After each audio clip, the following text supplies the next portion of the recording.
autumnal equinox version of the VLabForum. This is Steve Smith, the director of NOAA's VLab. I'm joined here in the VLabForum studios in beautiful downtown Silver Spring, Maryland, in the shadow of the giant acorn, by John Chattel, our technical production manager. We've got a really interesting session for you today. We have Dr. Joseph Ripperger of University of Oklahoma, who's going to talk to us about a really, really interesting topic: tornado warning reception, comprehension, and response across county warning areas in the contiguous United States. This work was funded largely by the Probability of What initiative, which is part of the Facets program.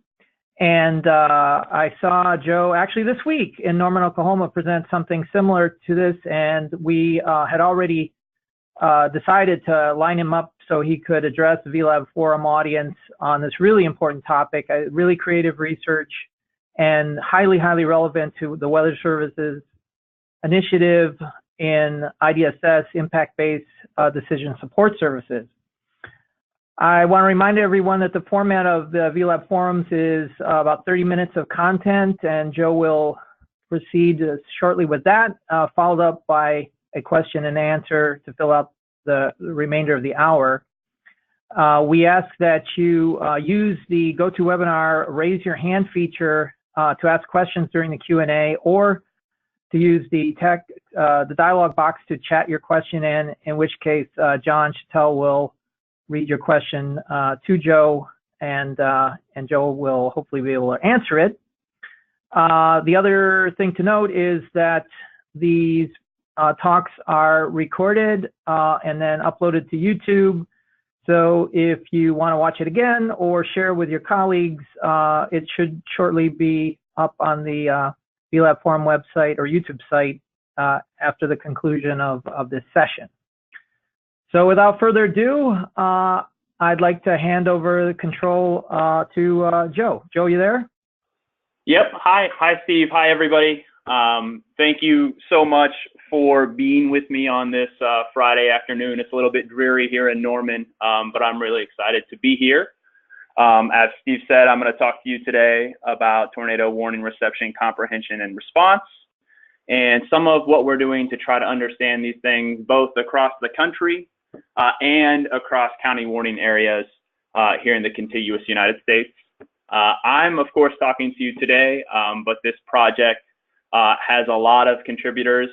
I've listed some of them up here: Dr. Carol Silva and Hank Jenkins Smith, Mackenzie Krochak, Shanann Allen, and Wesley Wade.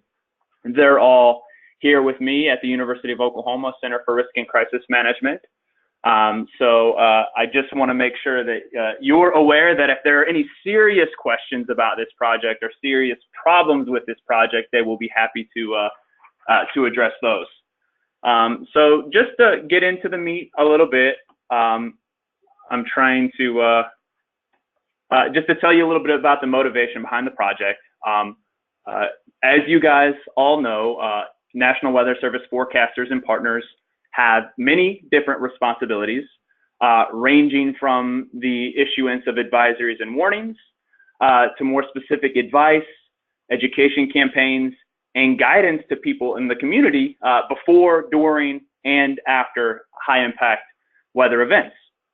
And if we know anything about risk communication, it is that communication across this range of responsibilities requires systematic, robust, and intimate knowledge of the community.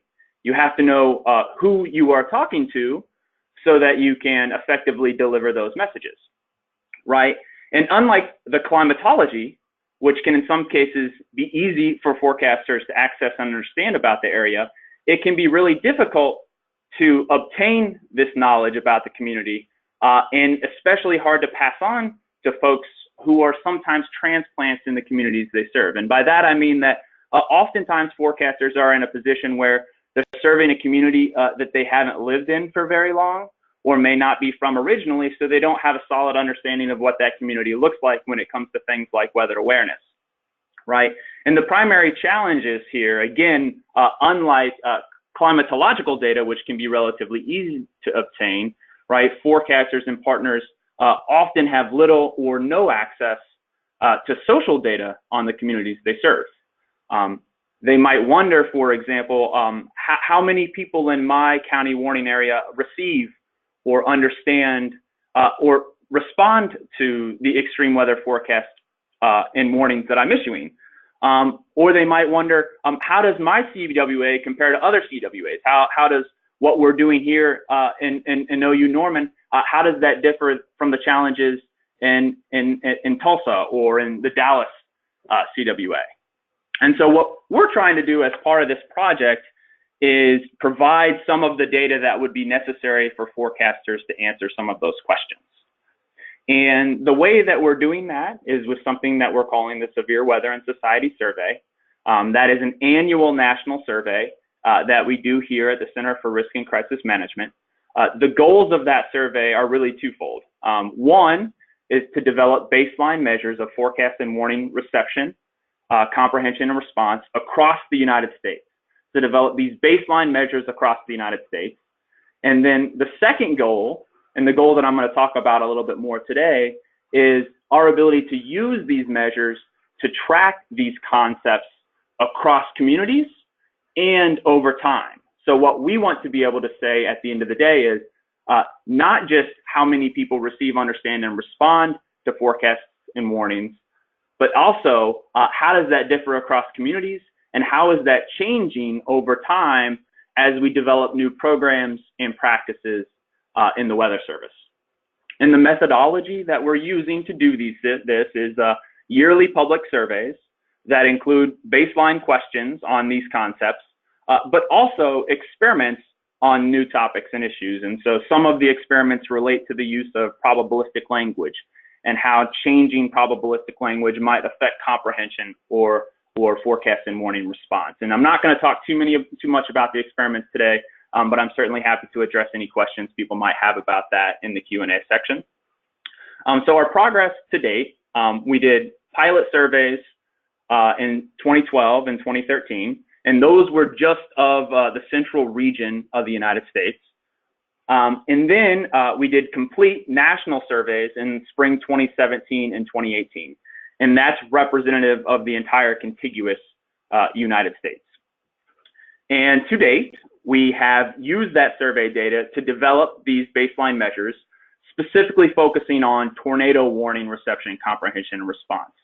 And we started by focusing on tornadoes, sort of as our proof of concept, such that, you know, if we feel like we can do this well with tornadoes, we expect to expand to other hazards such as flooding, winter weather, and tropical weather, right? And we've developed these baseline measures, and now what we're doing is we're working to develop and validate a methodology that will allow us to track these measures across geographic areas. And in this case, I'm going to talk about county warning areas, but we're also doing this at the county level so that forecasters can understand variation within the CWAs that they serve. So today, most of the data that I'm going to show you comes from the 2018 iteration of the Severe Weather and Society Survey. That survey contained baseline questions on tornado warning reception, comprehension, and response. It also contained a variety of experiments on how people interpret probabilistic language. That survey was fielded just a few months ago in July of 2018 to a representative sample of 3,000 adults across the CONUS. It was an online questionnaire that took people about 20 to 30 minutes to complete. There are about 100 questions that they answer in total. And then after we got the data collected, in order to make sure that it was adequately representative of the underlying population, we used post-stratification survey weights for age, gender, ethnicity, race, and then weather service region. So that survey, as I said, had about 100 questions. And many of those questions were dedicated to these composite scales that measure tornado warning reception, comprehension, and response. And as you can see, hopefully here on this slide, we're really going to talk today about 4 different composite scales. The first scale measures tornado warning reception using 12 different questions on the survey. And we call that a subjective scale because this is self-evaluated warning reception. People telling us how often, how frequently they receive warnings in different circumstances and situations. We also have a tornado warning comprehension scale that is objective, and we mean there that we ask people test questions to make sure that they understand tornado warnings. That's 4 different questions that we use for that scale. Then we have a composite scale that measures the same thing subjectively with 8 questions. And then last, we have a tornado warning response scale, and that's 10 different questions that we use, again, to measure subjectively whether or not people respond to the warnings that we're issuing. And we use analytically a combination of factor analysis and something called item response theory to show that the scales are valid, that they're tapping the underlying concepts that we're trying to measure, but also that these scales are reliable, that we're measuring them in a reliable way. And when we think about reliability, the main thing that we are concerned with here is making sure that the scales adequately discriminate between someone who is of low ability, average ability, and high ability in terms of warning, reception, comprehension, response. So we want to make sure that the scales tell us the difference between a person who never receives warnings about on an average basis, and then someone who always receives warnings. So we've done quite a bit of analysis there. I'm not going to talk a lot about that today, but again, I'm certainly happy to answer questions if you have them about the way that we've been able to validate these scales. So just to give you an idea of some of the questions that we are using on these scales, some of the questions look at how forecast and warning response, reception, and comprehension vary by time of day, situation, and then lead time. So for time of day, we ask people, for example, if a tornado warning were issued for your area tomorrow at 1 a.m., for example, how confident are you that you would get the warning, understand the warning, and take protective action in response to the warning? And for that specific question, we give everybody that took the survey 3 different randomly assigned times: a time in the morning, a time in the afternoon, and then a time in the evening. For the next question, we ask how confident they are that they would receive and take protective action in response to a warning in a variety of situations. For example, how confident are you that you would receive a tornado warning if you were asleep, or if you were in a car, or if you were at the store, that kind of thing. And then for the objective scale, one of the things that we use to measure objective comprehension is we ask people, if the National Weather Service issues a tornado warning for your area, how much time do you have before the tornado arrives? And part of what we're trying to understand here is, do people realize that in most cases they have less than 15 minutes to respond if a tornado warning is issued for their area? And I'm not going to spend too much time on this, but I think these results are really fascinating. And what you can see here with this example findings for time of day is that as you move from early morning through mid-morning, middle of the day, early evening to late evening, you can see that people's confidence that they will receive, understand, and respond to tornado warnings goes down considerably, especially for tornado warning reception and comprehension. In fact, at 12 a.m. and at 1 a.m., you have more people saying that they're not very confident or not at all confident that they would receive a warning than you do people saying that they are confident that they would. And this is something that was really important to us, both because it helps us understand across the country how time of day affects these concepts, but it also allows us to distinguish between those people who, regardless of the time of day, they're always going to receive, understand, and respond to warnings, versus people who, if it's convenient, they'll get them, but if it's not convenient, then maybe they won't. So the same thing goes for situation. Here we look specifically at how these situations affect reception and response. And we see, for example, that when people are sleeping, the majority of people say that they are not at all confident, are not very confident that they would get the tornado warning and respond to it. Across some of these other situations, you have considerably more confidence, but you do see some things that are a bit concerning, like people when they're in cars, they're a little bit less confident that they're going to get the information that we're putting out there, and a little bit less confident that they would respond to it given their situation. And then last but not least, on lead time here, we asked people that question: if the Weather Service issues a tornado warning for your area, how much time do you have before the tornado arrives? Most people, about almost 50% of people correctly said that they would have less than an hour, but it is important to note that almost 40% of the population said that they think that they would have between 1 and 24 hours to respond if a tornado warning were issued. And just to get a little bit more clarity, what we did was, if you correctly said that you would have less than an hour to respond, we asked specifically how many minutes you would have to respond. And here we see that most people think that they'd have about 15 to 30 minutes. And there are quite a few people who think that they'd have anywhere from 31 to 45 plus minutes. So again, what that shows us is that there are quite a number of people who have incorrect perceptions about the amount of lead time that they would have if a tornado warning were issued for their area. And why that is important is because all of those questions, including the questions that I don't have time to talk about today, go into the creation of these composite scales that we're using to measure ability on all of these measures across the country.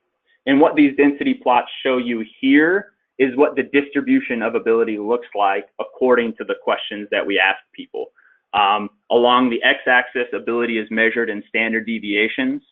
So -4 standard deviations means that's the proportion of people, the probability density of people that are 4 standard deviations below average versus 4 standard deviations above average. And you can see, importantly, that in all cases, we have a fair number of people, roughly half of the people that are above average ability, and roughly half of the people are below average ability. And that's really something important to see with these measures, because many of the measures that we have used in the past in social research on these phenomenon have only been able to capture people on the lower end of the ability scale. And we feel like we're doing a better job of discriminating across the entire range of the scale with these measures. But to get into more of what I really want to show you today, the question that we have is, how can we take these national measures and disaggregate, or you can think of as downscaling these data to identify variation in reception, comprehension, and response across communities? How can we take this data and look at differences between CWAs in these phenomenon? And what we use here is something called multi-level regression with post-stratification. In the methodology literature, we call that Mr. P. And this is a relatively new method that was really pioneered by opinion researchers, but has now been co-opted by folks at the US Census and the Center for Disease Control. And again, what they're trying to do at the census level and in the CDC is to take data that they collect nationally and then use it to understand geographic differences, which is exactly what our purpose is here. In a very brief way, the way that these models work is that we estimate a multi-level regression model that predicts composite scale scores as a function of some demographic and geographic variables. And then we use the information from these models, or the parameters that we get from these models, to estimate mean composite scores for each CWA, in this case here in the CONUS. And so I just wanted to show you what some of those parameter estimates look like, because this is, of course, really important information for us when we think about communication. As you move from left to right on this screen, you go from the reception measure to comprehension, objectively, subjectively, and then to response. If you look at the gender split, for example, you can see that men and women are roughly similar when it comes to reception, comprehension, and response.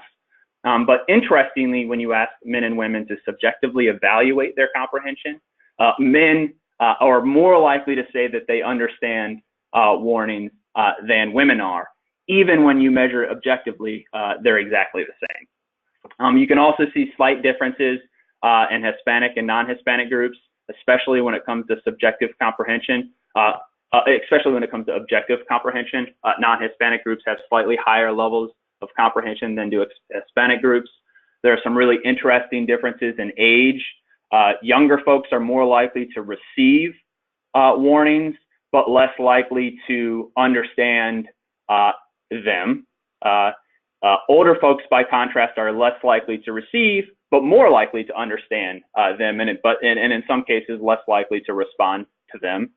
You can see some interesting differences across some of these racial groups, but then you can also see some interesting geographic differences, probably geographic differences that some of you could have predicted, and that is that in the central region of the United States, the central region, you can see that reception is higher, comprehension is higher, and response is higher than average. In the eastern and southern regions, you see that reception is roughly equivalent to the national mean. The same thing with objective comprehension. You see that subjective comprehension is a little bit higher in the southern region, and you can see that response is a little bit higher in the southern region as compared to the eastern region. When we move to the western region, probably the region that receives the fewest tornado watches and warnings, you see that reception is quite a bit lower than average, comprehension is quite a bit lower than average, but response is right about average. Okay, and then the other thing that we've looked at in these models is that how does the number of tornado watch and warnings that a given person receives, how does that affect some of these parameter estimates? And on the y-axis here, what you have here are standard deviations, and a -1 means that you receive 1 standard deviation below average tornado watches and warnings, and 4 standard deviations means that you receive 4 standard deviations above average, means you get a lot of warnings relative to average. And you can see that as you go from receiving fewer warnings than average to more watches and warnings than average, you can see that reception, comprehension, and response go up in a predictable way. And so the important point here is that these parameter estimates, in addition to the information that we get from the people in these CWAs in the area, allow us to model across CWAs in the country these things that we really care about, right? And the obvious difference in some of these maps is that when you compare the western region to the central southern region, you can see that tornado warning reception is quite a bit lower, comprehension is lower, both subjectively and objectively, and response is a little bit lower. Sorry, I should point out that the scale here is that county warning areas that are white are the national mean. They're right at the mean. Warning areas that have a slightly red shade to them, it means that they're below average, below the national average. And ones that have a slightly blue or purplish tinge to them means that they're slightly above average. And getting back to what I was saying before, there are obvious regional differences here with something like comprehension. You can see that the West has quite a bit lower comprehension than the central and southern regions, and the East has a little bit lower, although it's not as low as it is in the West. But more interesting for our purposes is that even when you compare county warning areas that are right next to each other, for example, the Norman office and the Tulsa office, or the Norman office and the Dallas-Fort Worth office, you can see considerable differences in things like tornado warning comprehension. You can see that in the Norman office comprehension, in the Norman warning area, comprehension is roughly twice what it is in the Tulsa area and twice what it is in the Dallas area. And of course, that's really interesting to try to figure out what could potentially be driving those differences in comprehension. And so a few weeks ago, when I showed Steve or talked to Steve about these results, he says, this sounds really great, but how do you know your results are accurate? How do you know that the predictions that you're making for this different county warning is accurate? And so since then, what we've done is we've done what we're calling a validation survey. And in this validation survey, we took a random sample of 30 CWAs. So we randomly picked 30 CWAs from across the country. And then we surveyed 50 people, or 50 adults, within each of those CWAs.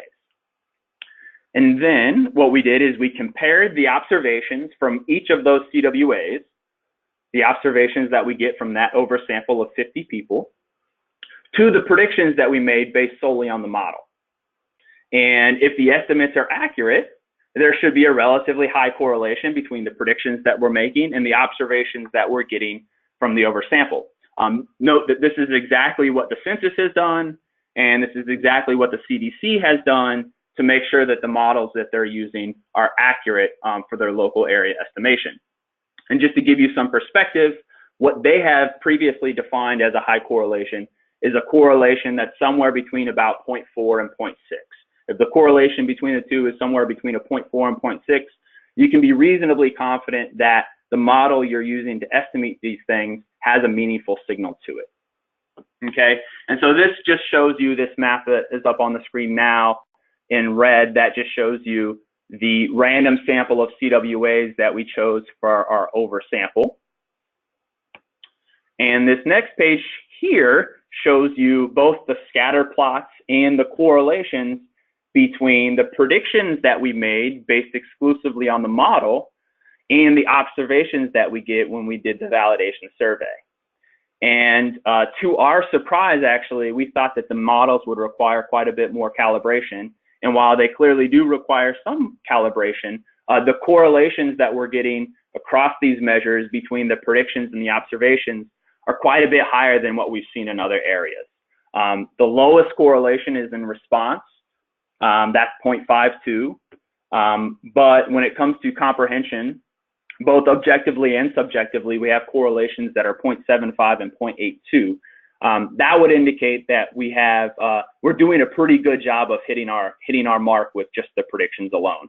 The scatter plots, just so you can interpret them, what they show is as you move from -2 standard deviations below average to 2 standard deviations above average, both on the predictions and observations, what does that correspondence look like? And the 45-degree line shows you what it would look like if there was an exact correspondence. And as you can see, especially for objective and subjective, there's a pretty high correspondence. But nevertheless, there are some offices that seem to outperform their prediction, and there are some offices that underperform their prediction. And that's something that we're, of course, interested in studying. Is there something specific about that office? Are the practices that they're adopting in that office, are they doing something that would separate them from what we'd expect, considering the variety of variables that we use to make those predictions? And so just wrapping up here, conclusions and next steps. We strongly believe that we have reliable estimates of tornado warning, reception, comprehension, and response. And it's clear to us that there is considerable variation in these things across county warning areas.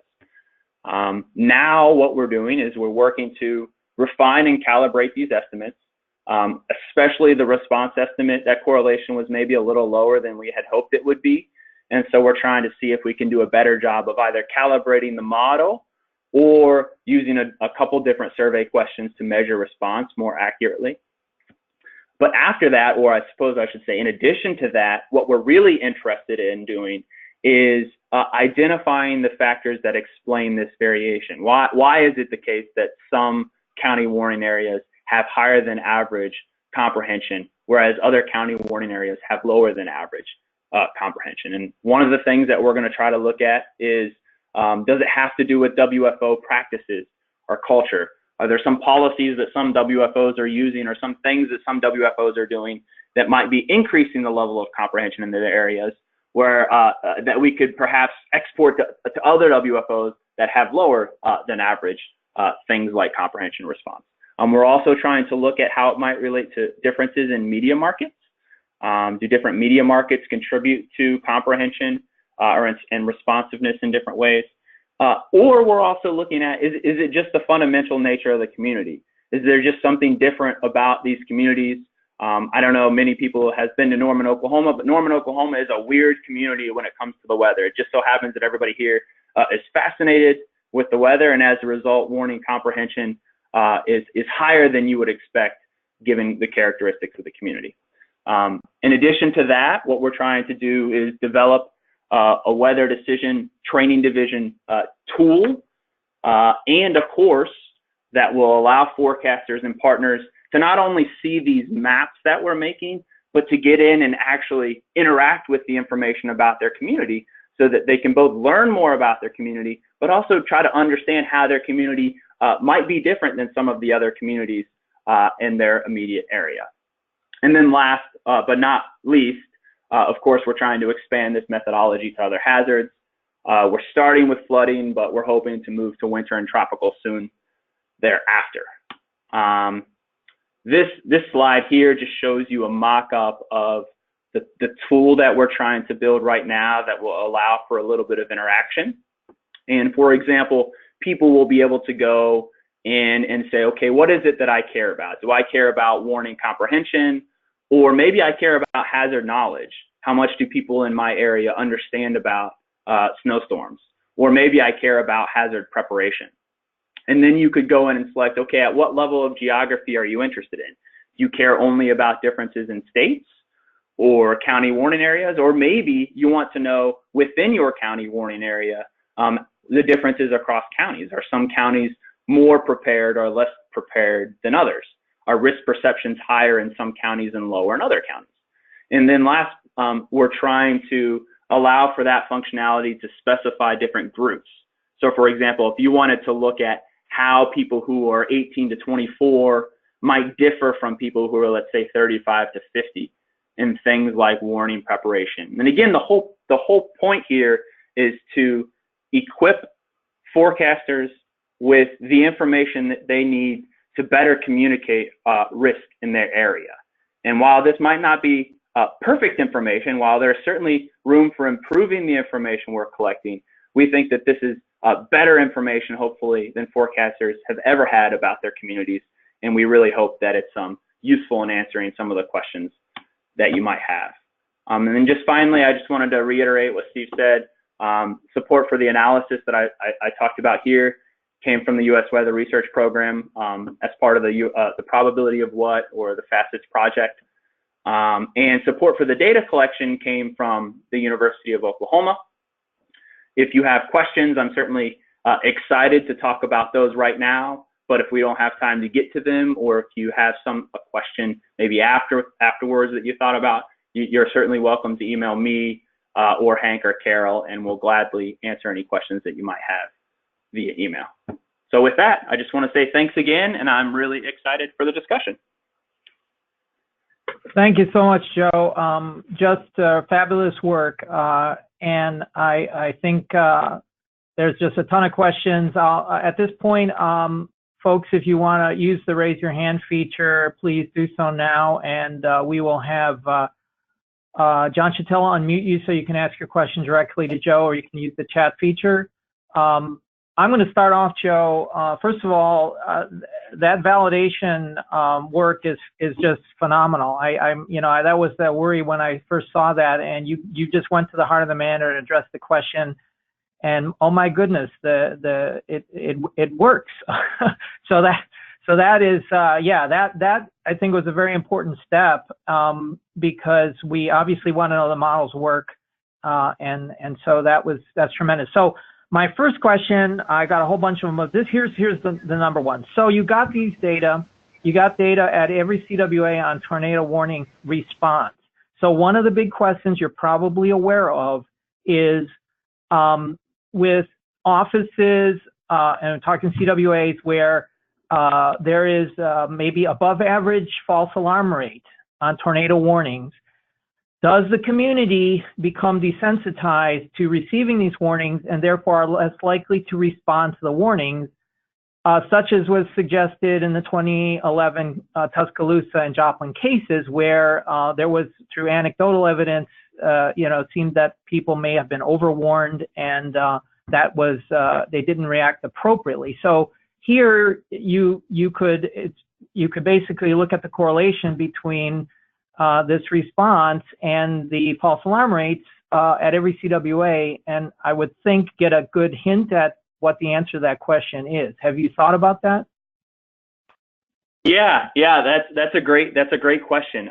We have thought about that, and actually, I had mentioned before that we had done pilot surveys in 2011, 12, and 13 really. We did pilot surveys here in the central portion of the United States.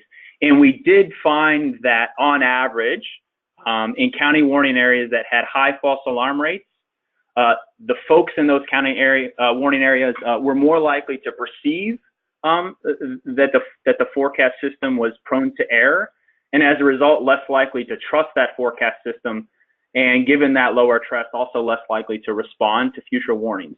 So we have looked at that. We wrote a paper about that about 4 years ago. But when we wrote that paper, we didn't have access to data across the entire country, and we didn't have nearly the measures that we have here to be able to more fully explore that. But that's definitely something that's next on the agenda. Yeah, I'd rank it pretty high on your priority list, and we can talk offline. I see Tom Filiaggi has his hand raised. John, you want to unmute him so he can ask his question? Tom should be able to ask his question. Thanks. I have a quick question, and I may have missed it, but how were the 3,000 participants chosen? How did you communicate with them? How were they invited to participate in the survey? What methods? Was it like email or what? Yeah, so that's a great question. What we did is we contracted with a survey sampling company called Survey Sampling International. And what they have is a panel of about maybe 2 million people across the country that have registered to take surveys online. And we told them that we need a survey that's representative of the United States. So we told them that we need a survey that has X number of people in this demographic category, X number of people in this demographic category, X number of people in this demographic category. So they use these quotas to create for us a sample that mirrors the US population as best we know it from the census. And then we sent those people emails to participate in the survey, and they participated in the survey. About 3,000 of them participated in the survey, and they did throw through an online survey that we had programmed. Okay, thanks. Yeah. Again, a reminder to raise your hand so we can unmute you if you have a question, or chat it, or put it in the chat box. John, did we get any chat questions yet? Let me take a quick look here. I don't see any, so the answer is no. All right. Well, and I have some more, Joe. So on the formulation of the question or questions about response, I think I saw something like, do you take protective action? So could you elaborate a little bit more? Was that just the question, or were there a series of questions that sort of together were considered the questions that went to the response stratification? Yeah, so there were a variety of questions. Some of the we had one question that said something like, do you usually take protective action when a tornado warning is issued? Do you always take protective action when a tornado warning is issued? We also asked people questions like, what if it was 1 a.m.? Would you take some sort of protective action? What if you were in the car? What if you were sleeping? And then we also have questions that more specifically gauge the type of protection action that they say that they would engage in. And that's important because there are some folks who might say that they're engaging in protective action, but what they're doing is maybe not necessarily what we would consider to be protective. And just to give you an example, some people were saying things like, if a tornado warning was issued for the area, they would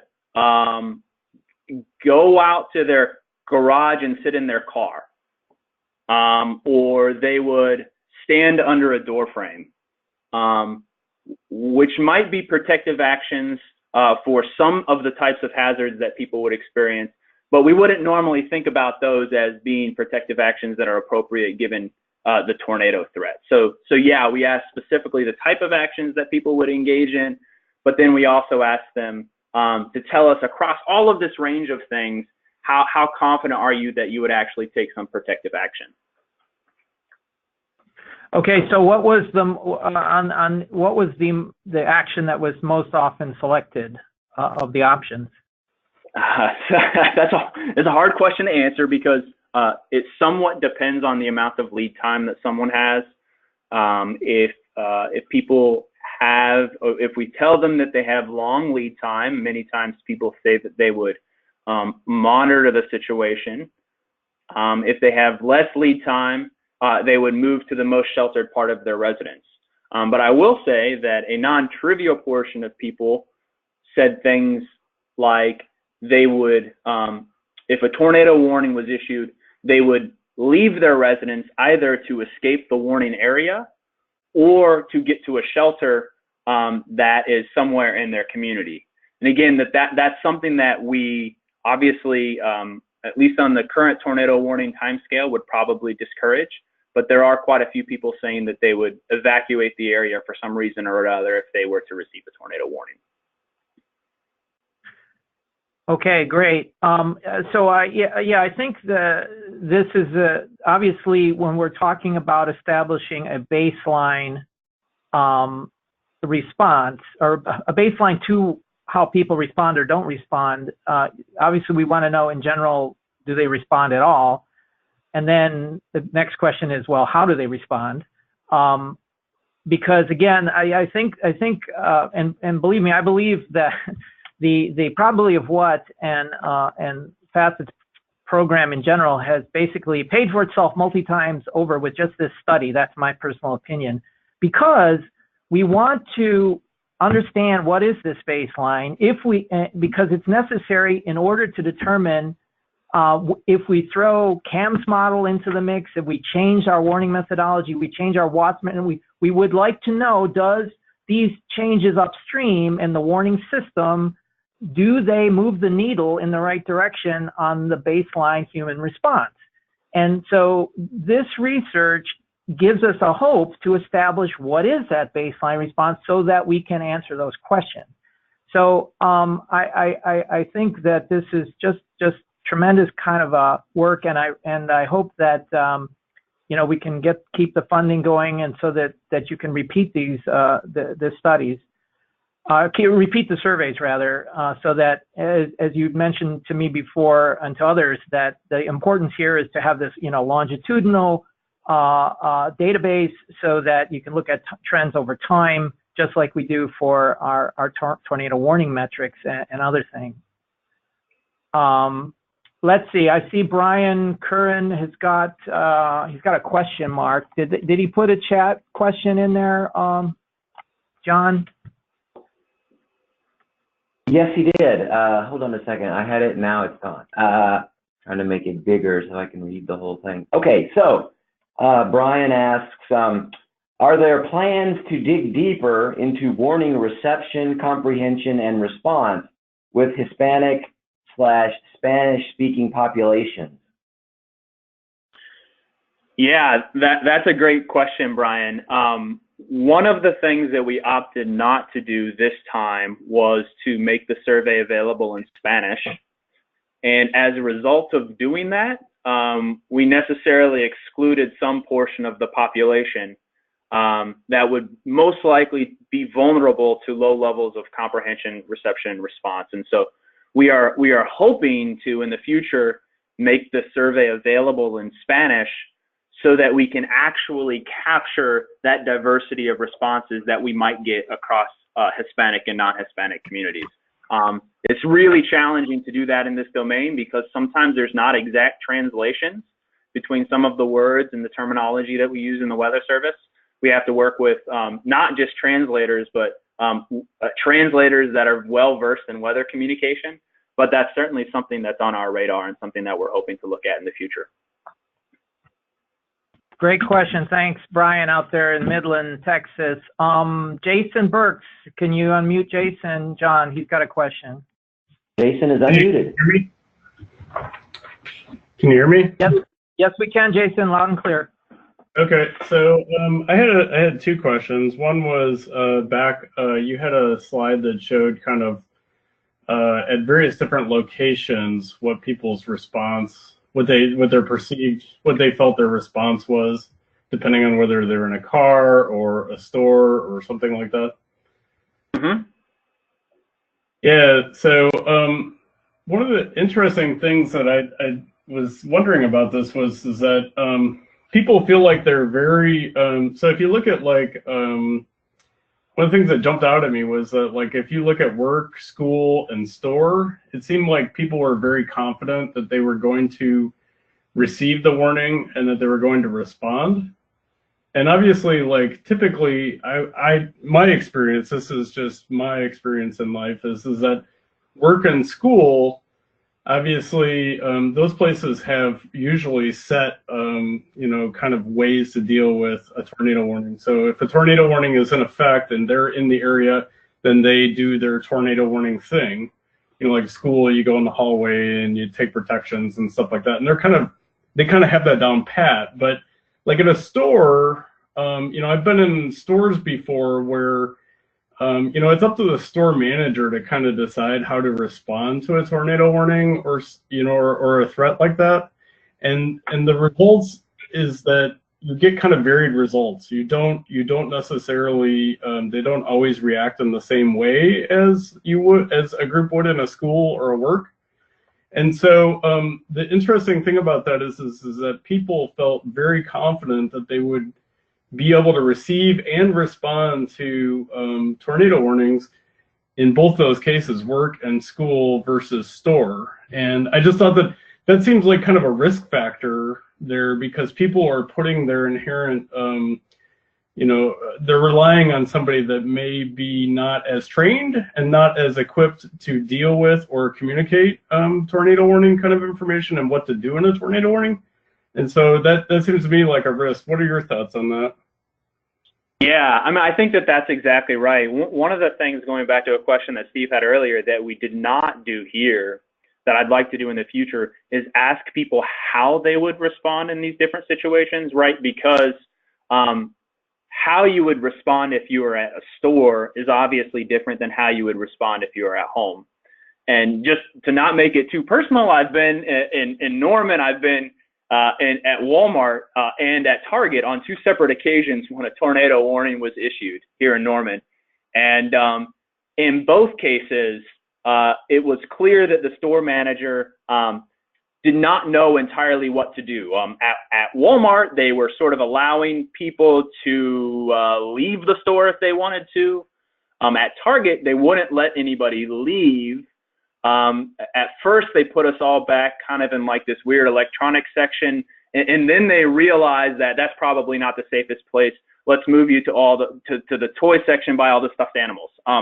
And it was just immediately clear to me that A, I don't really have a lot of control over specifically how I want to respond, and 2, even in a place that gets tornado warnings all the time, the stores are very different in how they handle them. Yeah, and people seem to, it's sort of this, like, I'm in an environment where I think that people are going to take care of me. They're going to have some kind of, like, you know, at a school, you're at school, the teacher tells you what to do, there's an announcement, everybody knows the drill, you practice it, but when you're in a store, you're putting that same sort of feeling of like they're gonna know what to do, but they don't really know what to do, and you don't necessarily know if they have plans in place to deal with it. But so anyways, I just thought that was a very interesting thing in that graph. My second question was, if you go to the slide that shows kind of the CWA breakdown and it was colorized. So what causes, there's obviously a very distinct delineation between the regions. What causes like, obviously I can see where Western region is, I can see Central region for the most part, although Central region and Southern region sort of look like they kind of bleed together, but there's definitely an Eastern region and a Western region in there. What sort of reason makes it so that they sort of have the same sort of, I guess, score? Yeah, so it's basically 2 things that are causing it. One thing that's causing that is that just on average, when we survey people in those regions, they score lower on these metrics. So that's the main driver of those differences. But also, if I go back to this slide here, what you can see is the parameter estimates that show big differences by region down here at the bottom. And you can see that when you're looking at the region, the Western office consistently scores below average on all of the metrics except for response. The Eastern region tends to score lower, and the Central region and Southern region on average score a little bit higher. And so part of what's driving the differences that you see here is that when we don't have a lot of responses from people in some of these CWAs, let's say we only have, I don't know, 15 people in Billings that responded to the survey. Part of what we do to make the estimate for Billings is that we borrow information from other offices in the region or from people in other offices in the region. And what our model is telling us is that if you borrow from people in these other offices in the region, they should score in a somewhat similar way. And that's why you see these big regional demarcations, is because the model tells us that regions are an important indication of what you would expect to find. Does that answer your question? Yeah, the reason I was asking is because Eastern Montana obviously has a lot more tornadoes than the rest of Western region because they're more like the plains.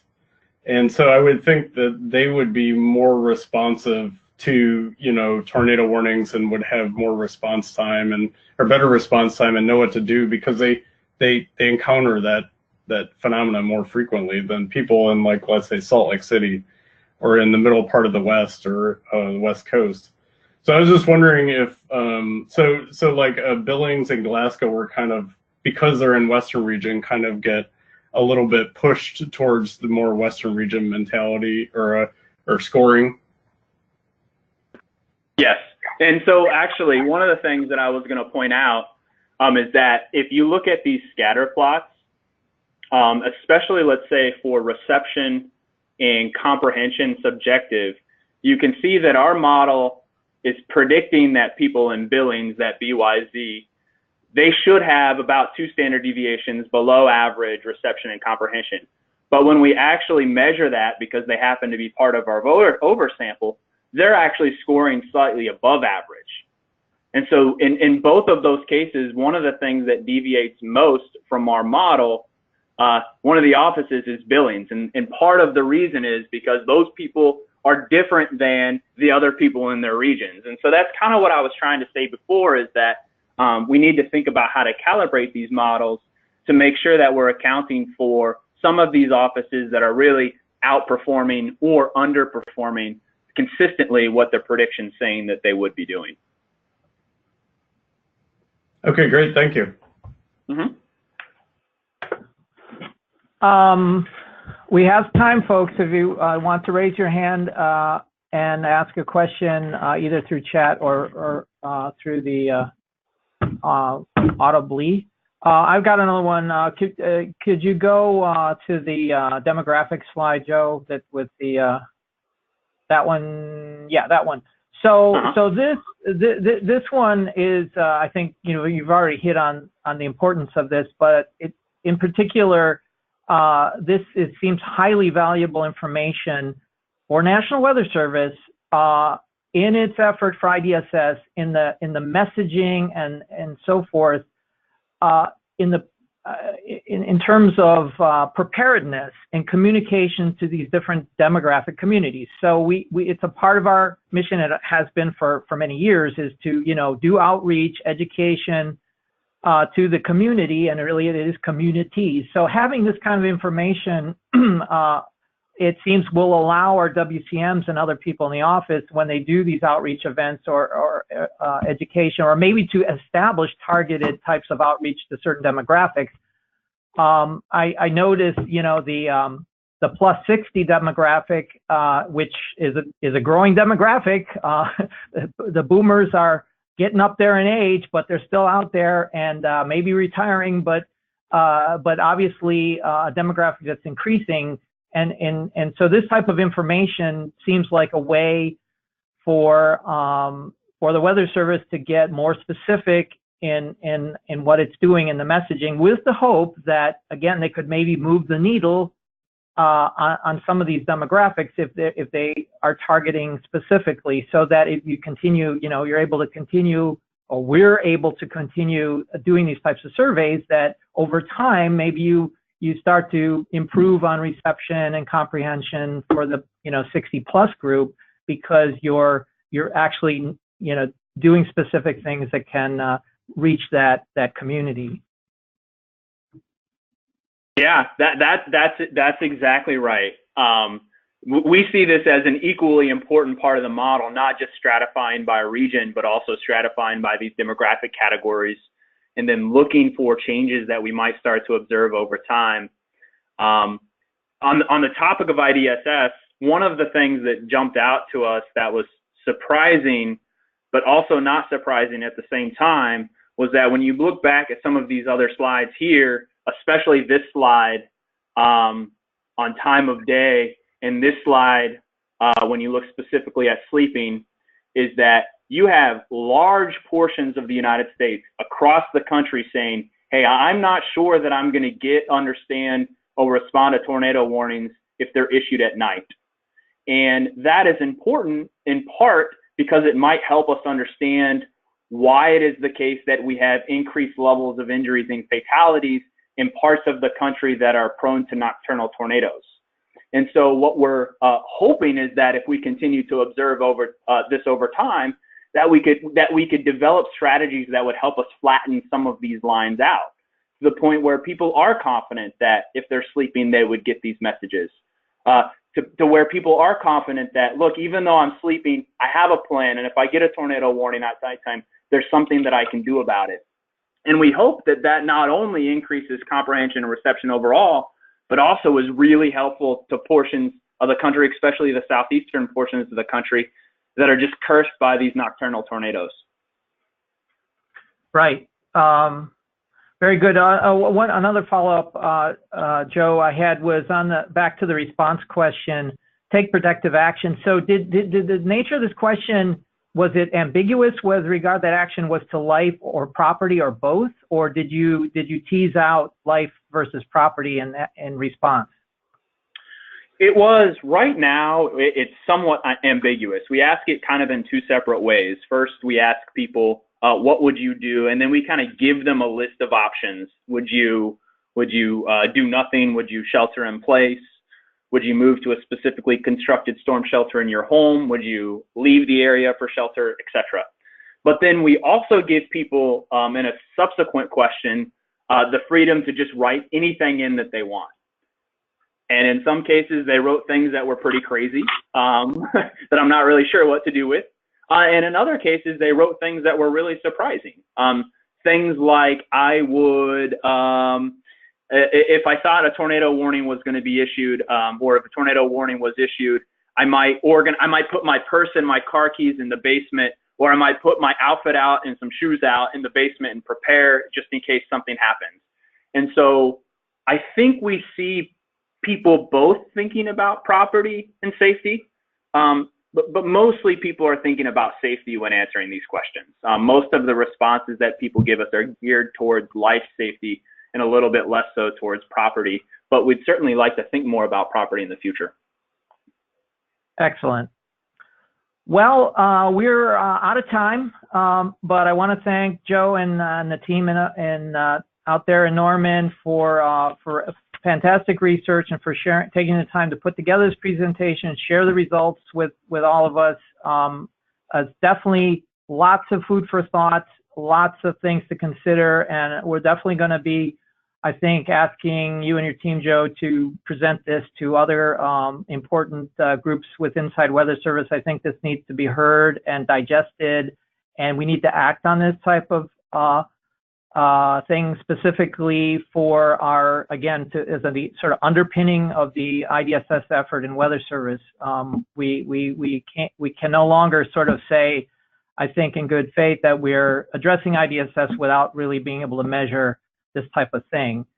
So thanks again, and I want to remind everyone that, again, that the recording of this session will be uploaded to the YouTube site shortly after the conclusion, and you'll get an email from John Chattel. If not, you can just check the YouTube site at, in a few hours or whenever you please, and share that with your colleagues. I want to remind, actually on the agenda, we have coming up in October. It's the date actually for our session. We have another Friday session. Sorry about that, but October 19th is going to be our next session on a Friday again. This will be our 100th edition of the VLab Forum. We're going to be talking about how R2O, sort of state of R2O in NOAA. We have a special guest for that, which is the Weather Service Director, Louis Cellini. So you want to mark that on your calendars, Friday, October 19th for that. And that should be an interesting session. So thank you again, Joe. Appreciate it. And we will be in touch. That sounds great. Thanks again, everyone, for taking the time to listen to me today.